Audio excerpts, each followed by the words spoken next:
National Mousse Day is celebrated on November 30th every year, and we can't wait to whip up some lovey-dovey sweetness for our near and dear ones. If you're fond of decadent desserts, you should definitely get the most out of this food holiday. Did you know that the word mousse is derived from French? In Old French, it means froth or foam. As the name suggests, this appetizer is made by beating egg whites and cream until they turn light and fluffy like foam. Although it is more popularly served as a dessert, mousse can also be prepared as a savory. Depending on the type of mousse, its consistency can vary from thick and creamy to light and airy. Originally prepared in France, mousse found its way into the United States only in the late 19th century. And aren't we all glad that it did? When someone says mousse, don't you often imagine it as a chocolatey delight? We know, almost always. Surprisingly, mousse was first concocted as a savory dish in 18th century France. It was only in the latter half of the 19th century that fruit mousses became a thing. The French would add whipped cream into fruit, coffee, or liqueurs, or pour the cream on top in the shape of a pyramid. They call this crème en mousse, which means cream in a foam.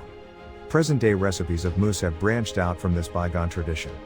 If you are not a fan of whipped cream, you may consider replacing it with some viciously whisked egg whites. The most popular version of mousse today, chocolate mousse, wasn't always so popular. In fact, it really got into the public eye in the U.S. in the 1930s. This was the time when chocolate pudding was being introduced into American food culture. You could say that the chocolate mousse drew its inspiration from pudding. Mousses are ideally served cold, while sweet mousses are sometimes served frozen. The best thing about mousse is that it conveniently lends itself to both savory and sweet recipes. From a thick salmon mousse as a starter to smooth raspberry mousse or the classic chocolate mousse for dessert, there is practically no limit to the flavors that a mousse can embrace. Whereas it also works as a filling in pastries and parfaits, a savory mousse goes well with cheese and fruit platters, turning them into good-looking appetizers.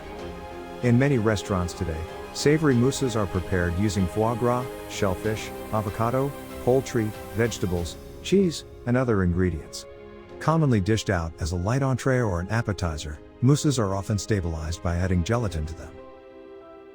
On This Day event is an educational project. Thank you for watching. Don't forget to like and subscribe our channel.